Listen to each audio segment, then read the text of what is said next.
আসসালামু আলাইকুম। আশা করি সকলেই ভালো আছেন। যে যেখান থেকে এই মুহূর্তে আমার ভিডিও প্লে করছেন সবাইকে অসংখ্য ধন্যবাদ জানিয়ে শুরু করছি আজকের ভিডিও। আজকে আপনাদের একটি বিশেষ গুরুত্বপূর্ণ বিষয় শেয়ার করব। সেটি হলো যে সেট টপ বক্স আমরা ব্যবহার করি, সেই সেট টপ বক্স সম্পর্কে এক ভাই আমাকে কমেন্ট করেছেন যে আমার বাড়িতে দুই কোম্পানির ডিশের লাইন আছে, কিন্তু এক কোম্পানির থেকে আমি সেট টপ বক্স নিয়েছি, শুধু সেই কোম্পানির সেট টপ বক্স মানে সেই কোম্পানির সাথেই আমার সেট টপ বক্সটি চলতেছে এবং অন্য যে কোম্পানির লাইনটি আছে সেই লাইনে আমার সেট টপ বক্সটি কিন্তু চলতেছে না। এটা কিভাবে চালানো যায়, তো এটার কি সমাধান? তো আজকে আপনাদেরকে সেই বিষয়টি সমাধান করে দেখাবো। ধৈর্য সহকারে শুরু থেকে শেষ পর্যন্ত দেখতে থাকুন, অবশ্যই বিষয়টি ক্লিয়ার হয়ে যাবে। তো এর আগে এই বিষয়ে কিন্তু একটি ভিডিও আমি ইতিমধ্যেই আমার চ্যানেলে দিয়েছিলাম, হয়তোবা সেই ভিডিওটি উনি দেখতে পারেননি, সেই কারণে আবারও আমাকে এ ধরনের একটি কমেন্ট করেছেন। তো যাই হোক, কমেন্ট করেছেন যেহেতু, সেই ক্ষেত্রে আপনাদেরকে আবারও এই বিষয়টি বুঝিয়ে বলার চেষ্টা করব। যখন আপনি একটি কোম্পানির লাইন ব্যবহার করবেন, সেই কোম্পানি থেকে আপনাকে কিন্তু সেট টপ বক্সটি নিতে হবে, কারণ সেই কোম্পানি থেকে আপনাকে একটি ইউজার আইডি তৈরি করে দিয়ে সেখানে পাসওয়ার্ড দিয়ে আপনাকে সেট টপ বক্সটি স্টার্ট করে দেবে। আপনাকে 1 মাসের মেয়াদ দিয়ে কিন্তু সেই কোম্পানি আপনাকে সেট টপ বক্সটি স্টার্ট করে দেবে। তো সেই ক্ষেত্রে আপনি ওখানে রিনিউ করবেন, ওখানে টাকা দেবেন, দেওয়ার ফলে কিন্তু আপনার সেট টপ বক্সটি 1 মাসে রিনিউ হয়ে যাবে।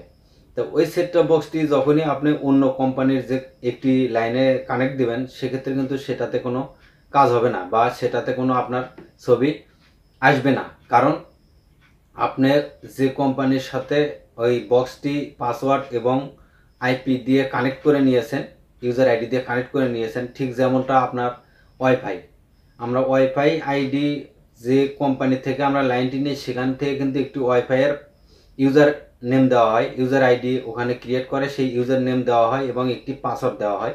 সেই পাসওয়ার্ড দিয়ে যখন আমরা রাউটারটি কনফিগার করি, সেক্ষেত্রে কিন্তু ওই কোম্পানির যেখানেই লাইন থাকুক না কেন, ওই রাউটারটি সেই কোম্পানির যে কোনো জায়গায় যদি আমরা কানেক্ট দিই, সেখানে কিন্তু আমার আইপিটি কিন্তু চলে।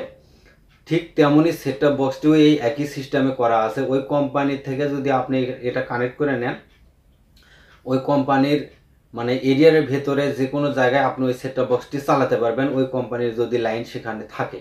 আর আপনার বাসায় যেহেতু দুইটি লাইন আছে, সেই দুইটি লাইনে কিন্তু একটিতে আপনি কন্ট্যাক্ট করে নিয়েছেন, কানেক্ট করে নিয়েছেন, আরেকটিতে কিন্তু কানেক্ট করে নেননি। সেক্ষেত্রে আপনাকে করতে হবে, আলাদা যে কোম্পানির লাইনটি আছে ওই কোম্পানি থেকেও আপনাকে আলাদা একটি সেট টপ বক্স কিনে নিতে হবে, বা আপনি বাইরে থেকেও কিনে নিতে পারেন, সেটা আপনার ব্যাপার।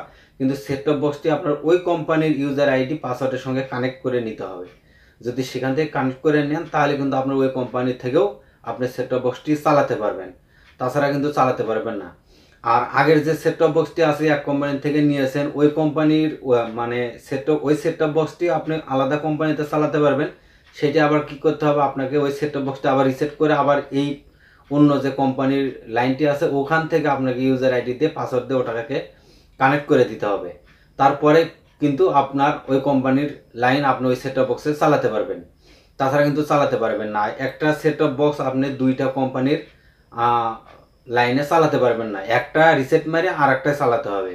এটা যদি চালাতে চান এটা কানেক্ট করতে হবে, এটা যদি চালাতে চান এটা রিসেট করে এটাই কানেক্ট করতে হবে।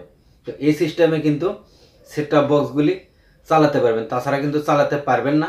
যেহেতু এক জায়গায় রিচার্জ করছেন, আপনি ওই রিচার্জ দিয়ে কিন্তু অন্য কোম্পানির লাইন কিন্তু চালাতে পারবেন না, ওখানেও রিচার্জ করতে হবে, ওখানে কানেক্ট করে নিতে হবে।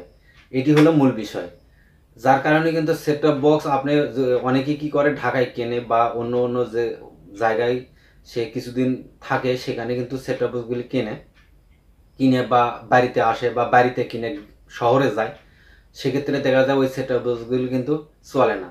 কি কারণে চলে না, এর আগে আপনাদেরকে যেভাবে যে বিষয়টি বুঝে বললাম, এই কারণে কিন্তু চালাতে পারে না বা চলে না।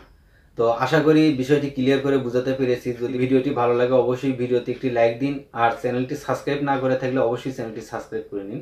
ধন্যবাদ সবাইকে।